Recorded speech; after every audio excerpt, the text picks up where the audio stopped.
Hey guys, and welcome back to another video. So the Game Awards were last night and I streamed it live with you guys on both Twitch and YouTube, and we had a lot of fun seeing all the big game reveals. There were quite a few surprises in there, especially for some series that I don't think anybody was expecting to see back anytime soon. So it was a lot of fun to see some old fan favorite games get announced once again for games that have been long dormant for quite a long time.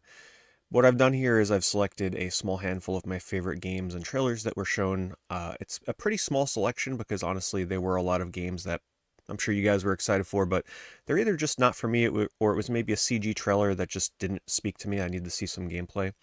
Not saying that what I'm going to show here isn't just like some CG, but some games I'm a little more excited for than others. And if I don't show a certain game, it also just may mean I don't care about the game. So as you watch this video, let me know in the comments below what was your favorite surprise or game shown at the Game Awards as well. So to start us off, I think we got to talk about the elephant in the room. And I'm sure a lot of you, when you saw this game announced, you may have thought of me because some of you may or may not know my favorite game of all time is ICO, and Last Guardian and Shadow of the Colossus are also up there in some of my favorite games of all time. So regardless, needless to say, seeing a splash screen come up that says from the creator of, and they did this cool little tease where like the C comes into view and then the I, and I'm like, oh, hold on. And then the O, I was like, oh man, my jaw was just like open. I'm like, I almost kind of expected this next genDesign, also known as like Team ICO game, would have been shown here, but I didn't want to jinx it because I had a lot of years anticipating The Last Guardian, and it would never get shown. So I was just like, whatever, I'm going to be patient. When they're ready to show it, they'll show it, and they did. The game has no title right now. It's known as Untitled, or if you look really closely in the credits in the video, it actually says Project Robot. Um, can't really say too much because it was a very brief glimpse of the game. However, what I will tell you that from what I noticed, I believe that this is in-game footage because I know Team ICO's animations quite well. I know there's the characters, they have this sort of like animation and floppy kind of movement to them during actual gameplay, and the character in this trailer really mimicked that style of movement that the series, ICO Shadow of the Colossus Last Guardian are really known for. So I really think we were actually looking at some cleverly edited gameplay, at least in engine for sure. And something else that I really noticed, this game was very much cropped and letterboxed. I would actually not be surprised if they were going to choose to make this game letterboxed during the gameplay. But I heard the music. I mean, it looked and felt like a Team ICO game, even though it seems to be taking a bit more of a sci-fi direction. I will admit I'm a little surprised by that because I really always did like the sort of more fantasy style, like you're out in the middle of a forest kind of feel of the previous games, at least with like the trees and the green grass. This looks like it's going to take a bit more of a barren, post-apocalyptic potential style. So I'm really curious to see where they go with this. Of course, I'm excited for it. Hopefully we get a name by next year, and hopefully we don't have to wait 10 years for this game to come out. Please don't put me through that again. Yeah, The Last Guardian was a long but worthwhile wait. All right, so next game that I want to talk about is one that I thought was hilarious, and I mean, man, if you love video games, you just had to give a chuckle at this, and that was Shadow Labyrinth. This apparently it's based on some TV show called Secret Level from Amazon. I've never heard of it. I don't know anything about it. There was apparently an episode that stars like Pac-Man or something, or known as Puck in the show, and apparently the same in the game. But it's a Metroidvania game where you're accompanied by like this monstrous version of Pac-Man. I just thought it was super funny, out of like left field. I would have never saw something like this coming. Talk about using a classic video game character on a whole nother level, like just such a unique concept. And I usually don't really get excited about Metroidvania games anymore, especially side-scrolling ones, but this one just looked too unique to not kind of get excited over wanting to try. And even if it's not that great of a game, I gotta commend the concept for this one. Okay, next is Turok Origins. Now, I will say I am very much a newbie when it comes to Turok. I rented the original Turok on N64 back when I was younger, and that was a pretty creepy game. I did not make it far. It was essentially like a horror game on the N64. I was not really in the scary games back then. So I have pretty much ignored the entire Turok series all this time, but that doesn't mean that I can't get excited for Turok Origins.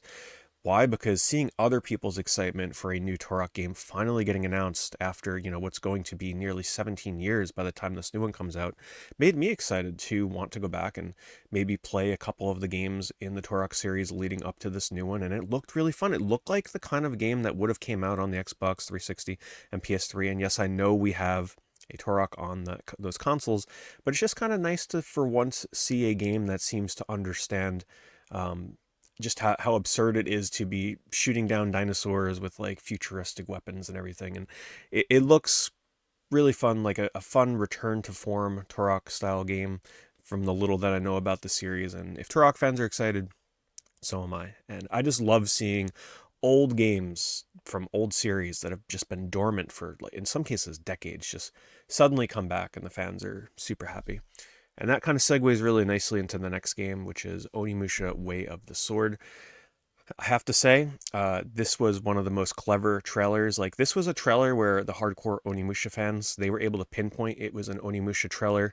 The second that first red orb floated onto the screen, they were like, this is Onimusha.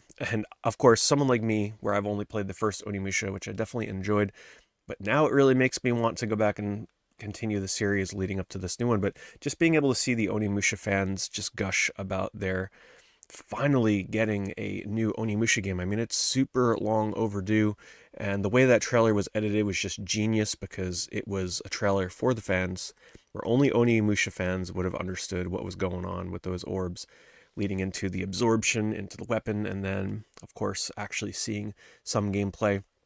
It looked like it was a pretty standard action game, which is by no means a knock on the game.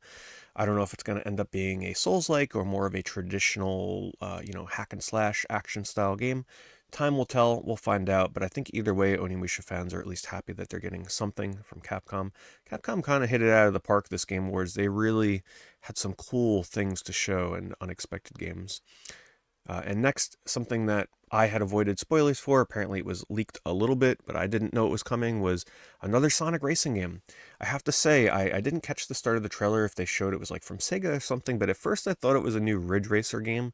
I saw the car, I'm like, because I saw it was from Bandai Namco or something, and I'm like, what? I thought it was from Bandai Namco. I'm like, wait, Ridge Racer? Is this a new Ridge Racer game? And then I saw Shadow. At first I was disappointed, but then I was like, oh, this means we're getting a new Sonic racing game, and I'm completely okay with that. They're still using the R logo from Sonic R, the Sega Saturn racing game, in the racing logos, which still gives me hope that maybe one day we'll actually get a remake, a re-release, or something of Sonic R. But until then, I'm just going to have to put up with these, frankly, pretty fun new era of Sonic racing games in cars. I was a huge fan of Sonic and Sega All-Stars Racing. Transform, not my favorite in the series. Team Sonic Racing I really enjoyed, though I felt like the speed could have been upped a bit. So if we can take what they did with Team Sonic Racing and honestly just give the game more speed, because keep in mind, this is not Sonic Team Racing Crossworlds, this is Sonic Racing Crossworlds, which means that it's probably going to be no more team aspects so that you're actually able to go fast again. And the concept and the subtitle of the game kind of gives me the idea that as you're racing through tracks, maybe you're going to travel through time. Maybe you're racing through like the Sega Genesis version of Green Hill Zone, and then suddenly you travel into like a level from Sonic 06 or Sonic Heroes or Sonic Adventure. Like, how cool would it be if you're just like, if a track in this game is, maybe there's no individual tracks. Maybe every time you race, it's sort of like procedural, what tracks you'll kind of like go into, right? So you do a race, maybe it lasts 5 minutes, and maybe you're racing through like 5 different areas from different Sonic games all on one track. You don't know what's coming. It's kind of just like a surprise every time. That's kind of my concept for it. Hopefully it's something along those lines, because that sounds like it would be a lot of fun. And as far as I'm concerned, this was the show closer. This was a really good game to close out the Game Awards, and it was a masterfully done reveal leading up into the trailer. And that was the sequel announcement for Okami. Really cool music performance beforehand, kind of like getting people wondering, like, what could they possibly be announcing with this guy playing these huge taiko drum on the stage, on the show floor. And then they lead into the trailer, you see the brush strokes, and you're like, I mean, it can't be Okami, right? It's not, that just doesn't seem like something they'd bring back. And then you see the pause very briefly running through the field, and you're like, wait, hold on. And I knew it was Okami the second that, I mean, obviously once you see Amaterasu, but as soon as I kind of like right before they do the reveal of the flames on the back and everything, I'm like, this is Okami, and I just love those kind of trailers where they play with you a little bit. It's like the super hardcore fans. I'm sure there were people that knew this was Okami the second that trailer hit, but like I love trailers where the fans kind of like they're like, this can't be. This is totally not going to be Okami. And then you see a little tidbit here, a little tidbit there, and it just leads you to come to the conclusion. And then all of a sudden, it's just the full blown reveal. I love those kind of trailers, and the Game Awards had a lot of those this year, and I'm excited for it. I don't know if we're gonna get the style of graphics that they showed in that trailer, but if we do, boy, that game is shaping up to look phenomenal. I was a huge fan of Okami back in the day, but I will admit to you that I have not touched the game or the series in general, pretty much since the PS2 release. I also dodged the HD remaster, which I just kept telling myself I'll get around to it one of these days, one of these days. Now's the perfect time to get around to it, right before this game comes out. It's kind of weird. Sometimes you go through those stretches where you really love a game for the initial release, but sometimes when that HD remaster comes around, you're kind of like, you still love the original release, right? But you never get around to getting around to the remaster. Okami's also not a short game.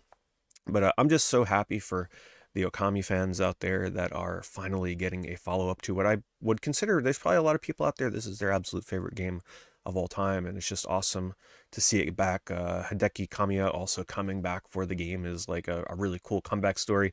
Calling the new studio Clover's, like, hello. What a great callback to Clover Studio. Hopefully, this is a start of many new awesome games down the pipeline for them as well.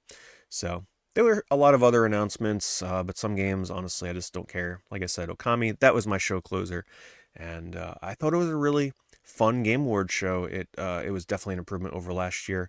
A lot of fun announcements, and maybe some of the non-video game stuff wasn't the best. Some of the award stuff, it's like whatever. Congratulations to Astrobot, by the way, for taking Game of the Year. I just love to see 3D platformers coming back like this. Hopefully developers and Sony and everything, they're taking note like, hey, people really like their 3D platformers. Maybe we should make some more and stop relying so much on these sort of like live service games. Yes, people still enjoy whimsical, fun 3D platformers. So maybe one day we'll see a new Jack and Daxter, Naughty Dog.